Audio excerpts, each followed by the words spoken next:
Andrew Whitworth, Rams left tackle, a guy I'd vote for the Hall of Fame when he's eligible, just signed an extension, I believe, for a couple of years, and Andrew is now joining us. He's going to do this now. Hopefully we get him on a more consistent basis. Let me just start with the obvious question. Todd Gurley gets moved. Were you surprised? I think you are surprised just because of the player he's been for us and really what a great, phenomenal football player he's been. But also you realize that, this is how the league works, contracts and and what you expect of a guy every year. And, it just kind of seemed like things, this year we knew we were going to have to lose somebody with really where we are in the cap. And it's unfortunate because he's a tremendous teammate and a tremendous player. I mean, this really is the NFL. You obviously start in Cincinnati and you end with the LA Rams. As we get into a situation, the Rams season had some tumult, but you were 9-7. It's a really good division. How do you feel with the state of the Rams today? No OTAs. You're in a really tough division. The Niners make the Super Bowl. You wake up in the morning. Where do you think the organization is at?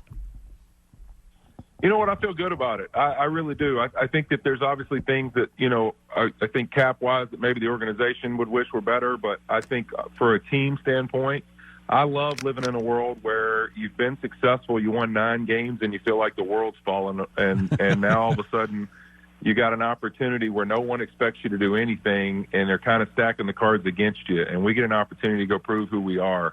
I think that I like our staff, I like our players, and I like us with that attitude and chip on our shoulder. By the way, despite injuries, the Rams allowed the fewest sacks last year in the NFL at 22. People may not mention that, and they had some really big injuries in the interior of the offensive line. You were a Bengal, came to the Rams. Joe Burrow's obviously going to the Bengals. I've said this before.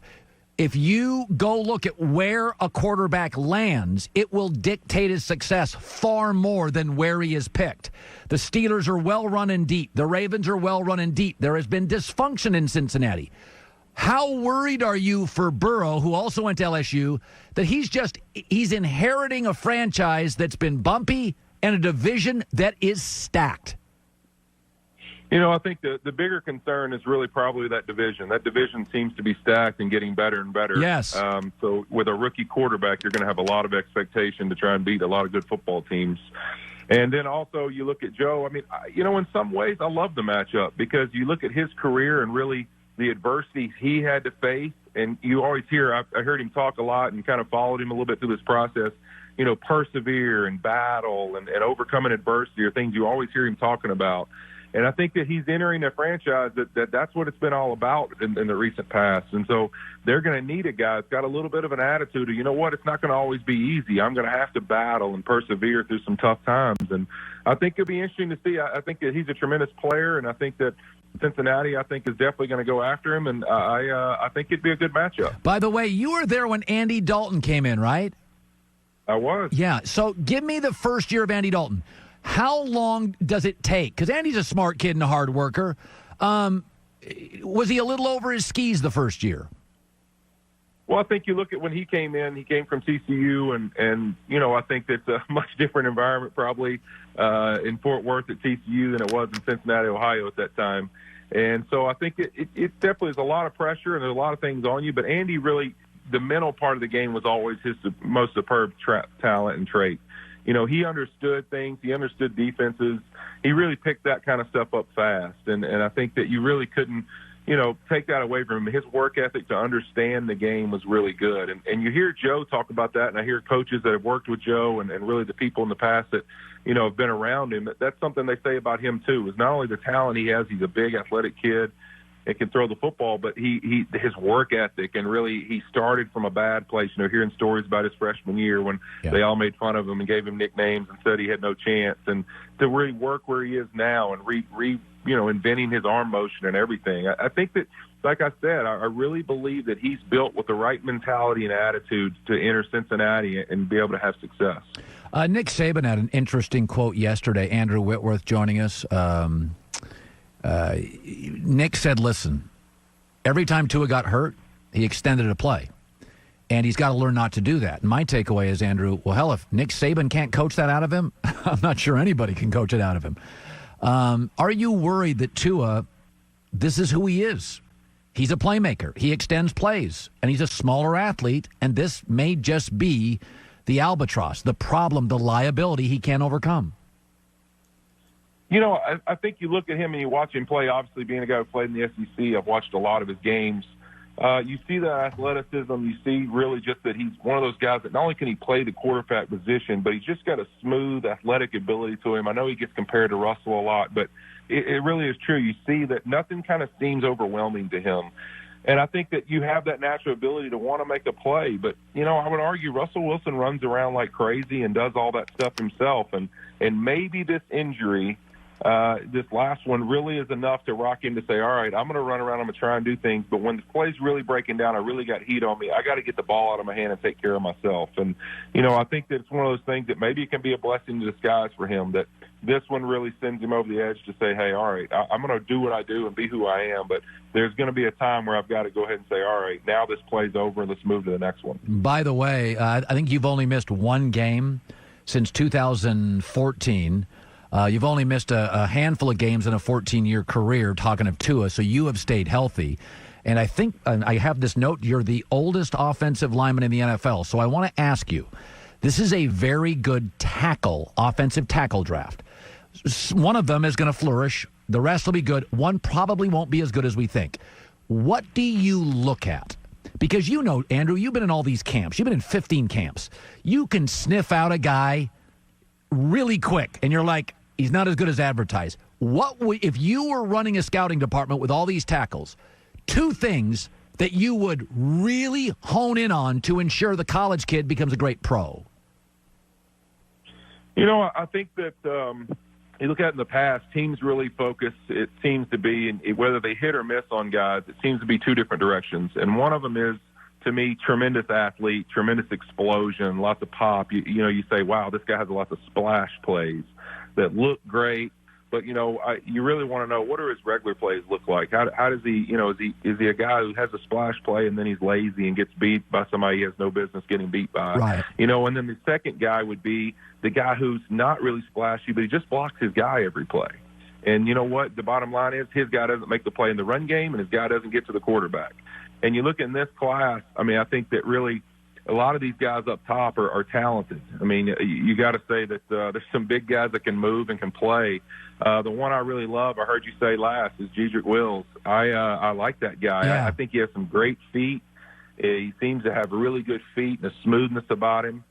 And you know what? I think Mekhi Becton's a big explosive. He'd be the other end of it. The big, huge, explosive flash plays. You see him explode on guys, and it's like, wow. You know, and so that's really an example of two of the guys that you say, all right, one's really smooth and athletic and seems to be smart and just kind of do his job and look like it's easy.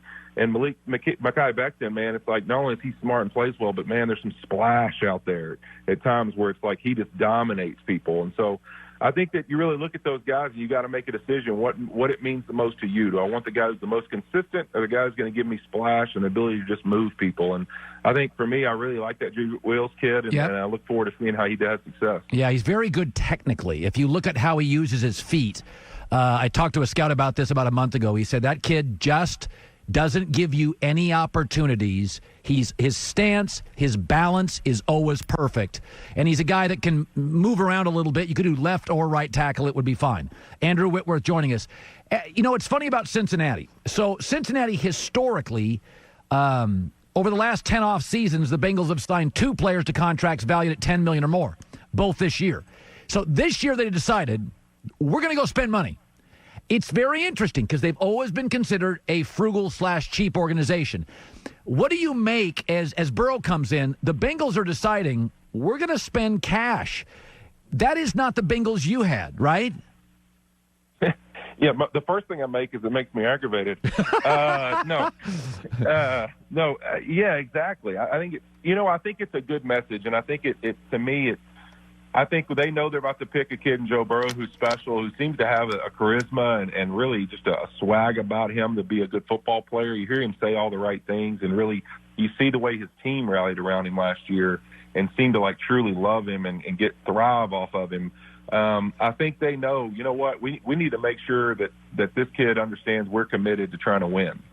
And I think that really the commitment they're showing there to Zach Taylor and the coach and to bringing in a young quarterback like that, I really think it tells me all the way they're going with Joe Burrow, and they're trying to make, that kid feel confident, and also Zach Taylor and his staff, hey, we're going to do our part and be a part of this. Because I think at times in the past, that's what you felt. You felt there like, hey, we got to draft perfectly.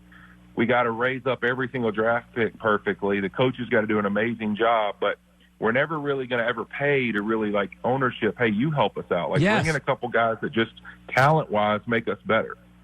And I think that that's a new really thing that they're doing there as far as acquiring talent. And by the way, very well-run organizations like the Baltimore Ravens have gone out and they paid for Marcus Peters, they paid for Calais Campbell.